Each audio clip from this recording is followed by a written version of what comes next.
ముందుగా ఇక్కడ విచ్చేసిన మీడియా మిత్రులందరికీ పేరు పేరున నమస్కారాలు తెలియజేసుకుంటూ నేటికి అంటే జూన్ నెల 23లో అమర్నాథ్ గౌడ్ గారు మీకు తెలుసు ఒక 10 బాలుడిని నిర్దాక్షిణ్యంగా పెట్రోల్ పోసి ఒడ్డు మీద సంపర్కం జరిగింది. అంటే 3 సంవత్సరాలు అంటే గత ప్రభుత్వం 2019, 2024 ప్రభుత్వం ఎంత పైశాచికంగా పొడిగట్టుకుందో ఒకసారి చూడండి.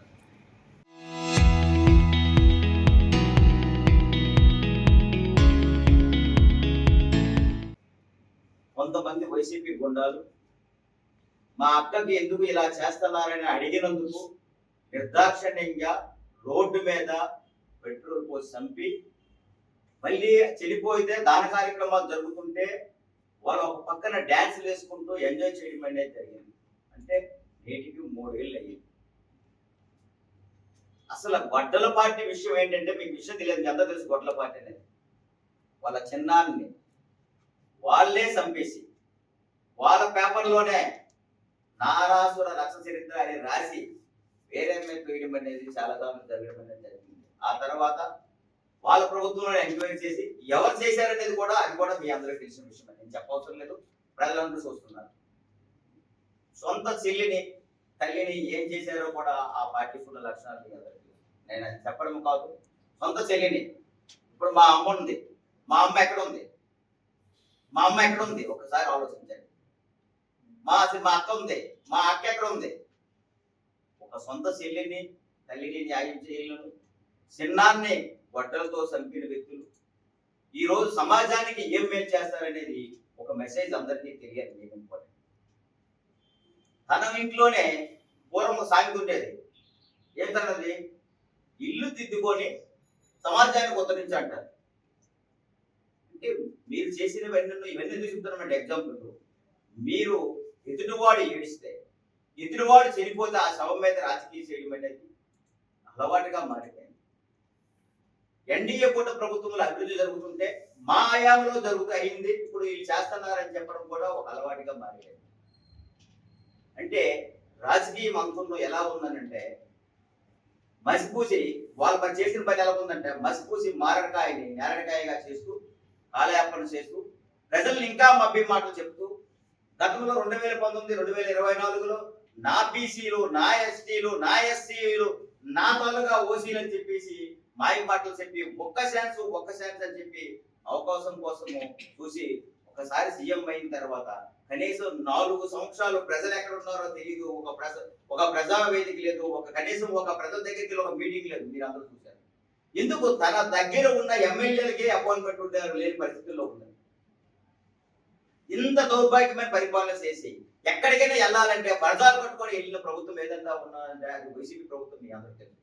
ఇప్పుడు చూడండి, ప్రతి నాయకుడు స్వేచ్ఛగా ప్రజల్లో తిరుగుతున్నారు. అంతవరకు ఎందుకు మన ఎమ్మెల్యేని తీసుకోండి, ఏ ఊరైతే మా ఊరు రావద్దు ఆ విషయం ముందు ఆపడమే జరిగింది. అందరూ తెలుసు.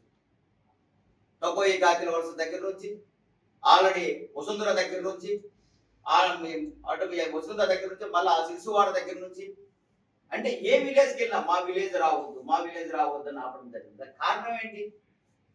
ప్రజలకు అందుబాటులో లేకపోవడం, అభివృద్ధి బాటలో నడకపోవడం, ఏదో మాయ మాటలు చెప్పి ఒక శాంతిని తెలుసుకోవడం వల్ల ఇవన్నీ జరిగాయి. ఇప్పుడు మనం ప్రజలకు అందుబాటులో ఉన్నాం. చంద్రబాబు నాయుడు గారు, మోదీ గారు, లోకేష్ గారు, పవన్ కళ్యాణ్ గారు, ఈ ముగ్గురు కూడా కష్టపడి 23 లక్షల కోట్లు పెట్టుబడులు ఎడుకొచ్చాయి. అసలు పారదర్శకంగా చెప్పాలని ఒక విషయం చెప్పాలి. నేను ఏ రోజైతే మెగా డిఎస్సి తీసామో ప్రమాణ స్వీకారం చేసిన మొదటి రోజే మెగా డిఎస్సి తీయడం అనేది జరిగింది. చాలా పారదర్శకంగా జరిగింది. మీరు చూశారు, నేను చూశాను, అందరూ చూశాను, జరిగింది. ఆ గత 2019, 2024లో జగన్మోహన్ రెడ్డి గారు ఏం చేశారు? ఆయన నేను సంవత్సరానికి ఒక జాబ్ క్యాలెండర్ తీస్తాను, నేను మెగా డిఎస్సి తీస్తానని ప్రగల్భాలు పలికి మాయ మాటలు చెప్పి నిరుద్యోగ యువతకందరికీ మోసం చేయడం అనేది జరిగింది. కానీ ఆ తర్వాత ప్రభుత్వం వచ్చిన తర్వాత మెగా డిఎస్సి లేదు, ఒక్క డిఎస్సి లేదు. ఒక పోస్ట్ కవర్ చేసుకోలేకపోయిన వ్యక్తి ఎవరైనా ఉన్నారంటే అది జగన్మోహన్ రెడ్డి. కనీసం జాబ్ క్యాలెండర్ రిలీజ్ చేశారంటే అది కూడా లేదు. కానీ మన ప్రభుత్వం వచ్చిన తర్వాత ఇప్పటి వరకు 8 లక్షల ఉద్యోగాలు పైన తీసాం. ప్రమాణ స్వీకారం చేసిన మొదటి రోజే మెగా డిఎస్ తీస్తూ సుమారుగా 15,000 ఉద్యోగాలు తీయడం జరిగింది.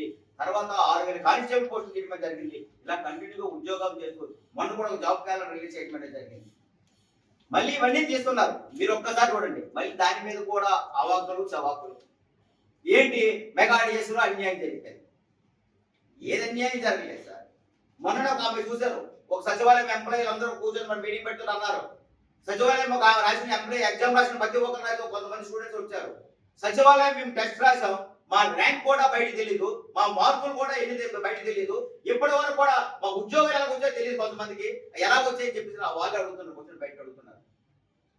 ఈ ప్రభుత్వంలో జరిగింది ఏంటి, ఈ ప్రభుత్వంలో ఏం జరుగుతుంది, పారదర్శకంగా ఏం జరుగుతుంది ఒక్కసారి చూడాలి.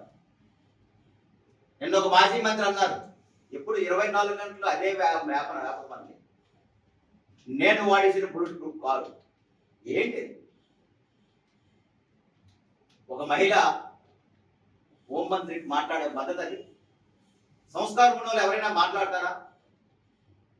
దయచేసి నేను మళ్ళీ అంటున్నాను ఒకసారి, ఇవన్నీ మానుకోవాలి. మన ప్రభుత్వం వచ్చిన తర్వాత బీసీ, ఎస్సీ, ఎస్టీ అందరికి, మైనారిటీలు అందరూ కూడా అన్నదండలుగా ఉంది. ప్రభుత్వం సమపాల్లో రన్ అవుతుంది. ఇప్పుడు ఏదైతే ఈ గౌరి గారు ఉన్నారో, ఈయన చంపేశారు, ఈయన చంపేసి దారుణం చంపారు. ఈ రోజు అందరం కూడా ఆయన జరిగింది మళ్ళీ ఈ రాష్ట్రంలో రిపీట్ కాకూడదు. మన ప్రభుత్వం న్యాయ వ్యవస్థ మీద సరైన పట్టు మన ప్రభుత్వం ఉంది. ఇప్పుడు మీరు చూడండి ఒకసారి, గతంలో జరిగిన గంజాయి విషయంలో కానీ, గతంలో జరిగిన నేరాలు కానీ, గతంలో జరిగిన రాష్ట్ర అన్ని కోడల్లో క్రైమ్ రేట్స్ అన్ని తగ్గాయి. ఒక పట్టుదల ఉంది. రాజకీయంగా ఏదైనా తిప్పుకొట్టాలని అనుకుంటే మంచి చేసి చూడండి ఒకసారి. జగన్మోహన్ రెడ్డి గారు మీకు మంచి చెప్తారు. జగన్మోహన్ రెడ్డి గారు మంచి వచ్చారు చూడండి. నిన్న మీరు చూశారు, ఈ ప్రభుత్వం వచ్చి 2 సంవత్సరాలు అయింది, ఏం చేశారని ఆల్రెడీ ర్యాలీ చేయడానికి వచ్చారు. మీరు అందరూ చూశారు, ఎంతమంది వచ్చారు మీరు అందరూ చూశారు. ఒరిజినల్గా ఎవరు వచ్చారు అది నేను చెప్పవసరం లేదు, మీకు అందరూ తెలిసిన విషయం అది. ఎందుకంటే మీడియా మిత్రుల్లో ఉన్నారు, మాకన్నా ప్రత్యక్ష సాక్షులు మీరే. అసలు మీరు ఏం చేసావమ్మా తల్లి? అక్క, రెడ్డి అక్క, నువ్వు నాకు అక్క, అక్క మిమ్మల్ని రెస్పెక్ట్ ఇస్తాను, మా అక్కవు నాకు చుట్టమే కూడా నేను మళ్ళీ చెప్తున్నాను. కానీ సంస్కారం మాట ఉండాలా. మీ ప్రభుత్వ హయాంలో ట్రాక్టర్ ఇసుక 10,000 రూపాయలకు అమ్మారు. మీ ప్రభుత్వ హయాంలో ఒక లారీ 50,000 నుంచి 60,000కి అమ్మారు. అమ్మలేదా? రండి. మీ ప్రభుత్వ హయాంలో 6 ర్యాంపులు మెయింటైన్ చేశారు. ఇసుక దోపిడీ కూటమి ఎమ్మెల్యేలు అంటున్నాం. 6 ర్యాంపులు మెయింటైన్ చేశారు. మా ప్రభుత్వ హయాంలో ఇసుక ఫ్రీ విధానం. 500 కూడా ట్రాక్టర్ దొరుకుతుంది. మీరు వెళ్ళి చూడండి. రావాలంటే పబ్లిక్ డిబేట్కి వెళ్దాం, రండమ్మని చెప్పండి. 500 ట్రాక్టర్ దొరుకుతుంది. 10,000 రూపాయల ట్రాక్టర్ ఎక్కడ ఉంది? 500 రూపాయల ట్రాక్టర్ ఎక్కడ ఉంది? 60,000 రూపాయలు లారీ ఎక్కడ ఉంది? 2,000 రూపాయల లారీ ఎక్కడ ఉంది? అంటే పూర్తిగా 2 ర్యాంపులు ఉన్నాయి మనకి. నీ టైంలో 8 ర్యాంపులు మెయింటైన్ చేసావు తల్లి. నేను తప్పు అనడం లేదు. మీ ప్రభుత్వం టైంలో 8 ర్యాంపులు మెయింటైన్ చేసావు. ఒక లారీ 60,000కి అమ్మాం. అమ్మలేదా? పబ్లిక్ లో రాద్దాం. వాళ్ళు మీరు ఉన్నాయి కదా, అంతమంది ఉన్నారు చెప్తున్నారు. కానీ ఇప్పుడు 2,000 రూపాయలు. అది కూడా లారీ. ప్రజలు ఇబ్బంది పడకూడదు, భవన నిర్మాణ కార్మికులు ఇబ్బంది పడకూడదు, కన్స్ట్రక్షన్ ఫీల్డ్ డెడ్ అవ్వకూడదు, మన గ్రోత్ అనుకున్న కన్స్ట్రక్షన్ ఫీల్డ్ మీద ఉందని చెప్పేసి గౌరవ సీఎం గా చంద్రబాబు నాయుడు గారు ఉచిత విధానం పెట్టుకోండి, విస్కత విధానం పెట్టడం వల్ల అవుతుంది. 2 ర్యాంపులు మంటేన్ అవుతాయి. ఒకటి భగీరథపురం, 2 గుంటూరు ర్యాంపులు 2 అవుతాయి. మీ టైంలో 8 ర్యాంపులు రన్ అయ్యాయి. లారీ 60,000కి అమ్మారు. ఈ టైంలో లారీ 2,000కి వెళ్తుంది, ట్రాక్టర్ 5,000కి వెళ్తుంది. అది ఏం వెళ్తారు? అది కూడా వారు ఎక్కడ సీనరీ చార్జెస్ మాత్రమే. అది మాత్రం గుర్తించుకోవాలి. రెండోది, మీకు మాకు వ్యత్యాసం చెప్తాను. 6 ర్యాంపులు ఎక్కడ ఉన్నాయి, 2 ర్యాంపులు ఎక్కడ ఉన్నాయి? 2 ర్యాంపుల్లో కూడా ఒక ర్యాంప్ ఏమో ఆఫ్షోర్ రిజర్వాయర్ తీసుకెళ్తుంది. రోజు మన ముందులే వెళ్తుంది ఆఫ్షోర్ రిజర్వాయర్. ఒక ర్యాంప్ వెళ్తుంది. ఆఫ్షోర్ రిజర్వాయర్ ఏంటి? ప్రజల కోసం, కొన్ని లక్షల ఎకరాలకి నీరు ఇవ్వడానికి కోసం. కొంతమందికి మీ ప్రభుత్వ హయాంలో 2019-2024లో ఆఫ్షోర్ రిజర్వాయర్ పనులు మానేసి రూపాయి కూడా ఇవ్వకుండా ప్రజలకు మోసం మీరు చేయలేదా? ఈ రోజు ఆఫ్షోర్ రిజర్వాయర్ కోసం ఒక ర్యాంప్ ఇచ్చాం, ఒక ర్యాంప్ ప్రజల కోసం ఇచ్చాం. ఆ ప్రజలు ఎవరు కన్స్ట్రక్షన్ ఆగిపోకూడదు, ఎవరు ఇబ్బంది పడకూడదని. అంతేగాని మీలాగా మేము దోపిడీలు చేయలేదు, మీలాగా మేము తప్పులు చేయలేదు, మీలాగా ఏం చేయలేదు. పబ్లిక్ డిమాండ్కి రండి, కూర్చుందాం, మాట్లాడతాం. మీరు ఎక్కడైనా సరే, మీరు ఎక్కడ కూర్చోమని అక్కడ కూర్చుందాం. నేను చెప్తాను, అమ్మ రెడ్డి చేద్దమ్మ, నేను దయచేసి మీకు ఒక విషయం చెప్తాను తల్లి, రా మన ఇద్దరం కూర్చొని మాట్లాడతాం. కూర్చొని మీరేం చేశారో నేనేం చేశాను చెప్తాను ఈ నియోజకవర్గానికి. 1250 కోట్లు తెచ్చాను నేను నిర్భయంగా నేను చెప్పగలను. వంశధార యాప్రాన్ ఎన్నో సంవత్సరాల నుంచి పెండింగ్ ఉంది, అది కూడా 17 కోట్లు పెట్టి ఓ యాప్రాన్ వర్క్ అవుతుంది. వంశధార కల్కట్లో 2014 2019 మధ్య మేము చేసిన పని మీరు వచ్చి కొంగలో ఉక్కితే వరదలు వచ్చి ఊర్లు ముంచుకోపోతుంటే రాజ్యాంగ ఇబ్బంది లేక ప్రజలు ఉంటే మళ్ళీ సీఎం చంద్రబాబు నాయుడు గారి కాలు ఏరి పెట్టుకుని 400 కోట్లు తేవడం జరిగింది. కల్కట్లో వర్క్ అవుతుంది. తాగడానికి ఉద్దానికి నీళ్ళు ఇచ్చాం, మా జగన్మోహన్ రెడ్డి ఉద్దానికి నీళ్ళు ఇచ్చా చెప్పుకుంటాం కదా. ఈ నియోజకవర్గంలో తాగడానికి నీళ్ళు లేవంటే ఏం చేసావు దాన్ని? మళ్ళీ నేను దెబ్బలాడి 265 కోట్లు తెచ్చి ఇంటింటి కొలాయి కింద వర్క్ అవుతుంది. ఆల్రెడీ 50% కంప్లీట్ అయిపోయింది.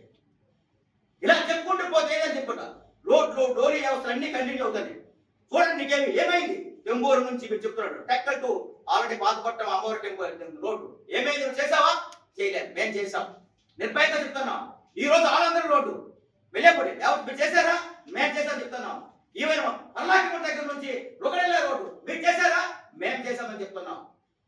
అంటే ఇరమాటల నుంచి శ్రీమోహన్ రోడ్డు మీరు చేశారా? మేము చేసామని చెప్తున్నాం.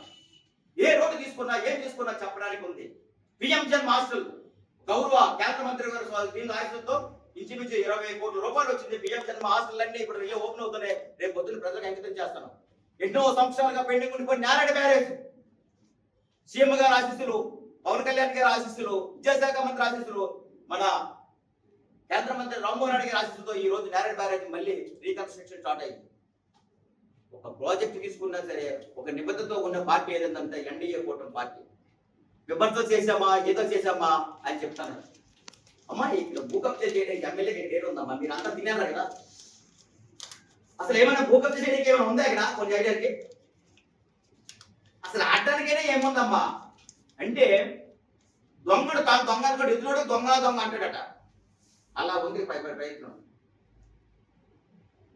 అక్క నేను మళ్ళీ చెప్తున్నా, ఇక్కడ ప్రజలు స్థానికులు, వాళ్ళకి అన్నీ తెలుసు ఏం జరిగిందో, గతంలో ఏం జరిగిందో, ఇప్పుడేం జరిగిందో అని చెప్తున్నాం. ఎవరికో రాజకీయాలకు అతీతం కాదు. ప్రజల మనసు మనం తెలుసుకోవాలి. గతంలో మీరు ఏం చేశారో, ఏం జరిగిందా, ఎన్నాకోసారి మీరు ఇక్కడికి వచ్చారో మీకు తెలుసు. నేను చెప్పవసరం లేదు. ప్రజలకు ఎంత అందుబాటులో ఉన్నారో మీకు చెప్పవసరం లేదు. అందుబాటులో లేదు తెలుసు. ఇవన్నీ మసిపూసి మారడుగా చేయకక్క.